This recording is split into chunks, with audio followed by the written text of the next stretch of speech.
The scenario of annexing western Ukraine that Russian spy chief Naryshkin just warned about would actually result in the largest transfer of Polish wealth since the loss of the Kresy after World War II. Poland's socio-economic stability will certainly suffer and perhaps be irreparably affected by such a radical redistribution of wealth to the millions of refugees within its territory and those folks living in western Ukraine who will be the recipients of these astronomically large investments. Lenin's unnatural mini-empire is on the verge of what might soon be its complete and final collapse if Russian spy chief Naryshkin's report about Poland's plot to partition it is correct. According to his country's intelligence sources, Poland is conspiring with the US to dispatch its troops under the cover of peacekeepers to the portions of western Ukraine that used to be under Warsaw's control during the interwar Second Polish Republic. They'll then seize control of strategic facilities from the Ukrainian National Guard, after which Poland will cultivate pro-Polish Ukrainian politicians to counteract the neo-Nazis that historically originated from the Galicia region. The last step will then be to politically incorporate this territory into Poland itself. It's been predicted exactly this scenario 2 days after the commencement of Russia's ongoing special military operation in Ukraine, having written that NATO might want to draw its own red line in the remnants of the increasingly crumbling Ukrainian state by reviving the West Ukrainian People's Republic, whether as a self-declared independent state that immediately joins the military alliance in order to come under its nuclear umbrella or by having it reunify with Poland and achieving the same end via those means instead. That sequence of events appears on the cusp of happening according to Naryshkin, who said that it would be undertaken without a NATO mandate and comprise a so-called coalition of the willing. Prospective partners might be Hungary and Romania, both of which had parts of their historical territory amputated from their state by Stalin after World War II. Irrespective of their speculative participation in this reported partition plot, any tangible move in this direction by Poland would indicate that the US-led West believes that Ukrainian statehood has gone kaput as a result of recent events. This state's artificially created borders can no longer be held together after Russian forces swept across eastern and southern Ukraine,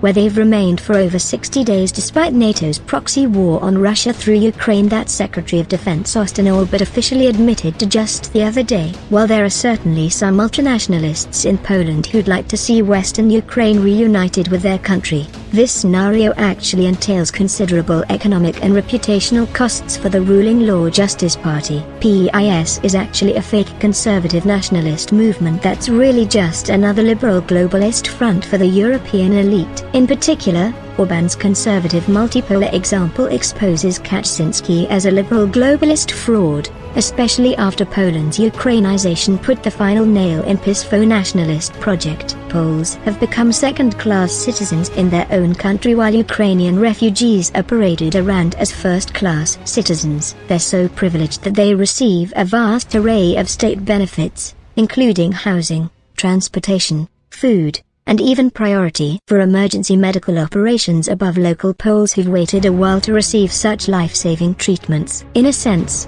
Poland has abruptly become an apartheid-like society where the new arrivals have been treated by officials even better than the same people who voted them into power. Just prior to the Ukrainian conflict's onset, Poland's planned absorption of millions of Ukrainian refugees has ulterior motives. Basically, Kaczynski calculated that he could leverage this massive expat community of privileged people in order to exert influence over the rest of rump Ukraine as part of Poland's plans to expand its sphere of influence across the Three Seas Initiative states on an openly Russophobic pretext that resembles a new strain of fascism. The problem, however, is that his base doesn't support becoming second-class citizens in their own country. They voted for PiS partially because of its previously strident defense of Polish borders against the thousands of people who've attempted to invade their country, not to have it open the gates to millions of Ukrainian refugees who've since become privileged guests. Apart from the counterproductive domestic political consequences of Poland's reported plot to annex Western Ukraine,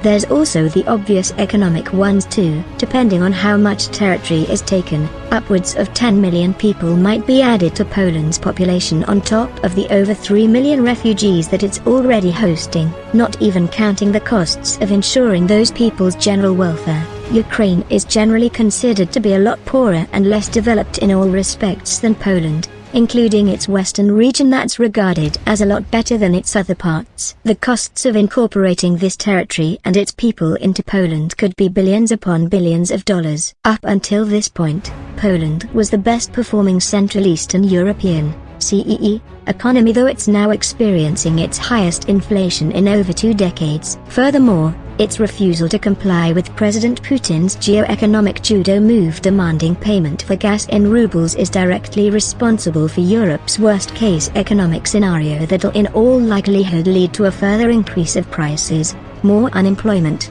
and consequently more political instability. All costs connected to Western Ukraine's potential annexation to Poland will be paid by Polish taxpayer and occur at the expense of developing the people and territory within its universally recognized borders. With this observation in mind, the scenario of annexing Western Ukraine would actually result in the largest transfer of Polish wealth since the loss of the Kresy after World War II. Poland's socio-economic stability will certainly suffer and perhaps be irreparably affected by such a radical redistribution of wealth to the millions of refugees within its territory and those folks living in Western Ukraine who'll be the recipients of these astronomically large investments. That predictably being the case, and considering everything else that was shared in this analysis, it's contrary to Poland's objective national interests to annex that chunk of Lenin's unnatural mini-empire, though it might still happen regardless.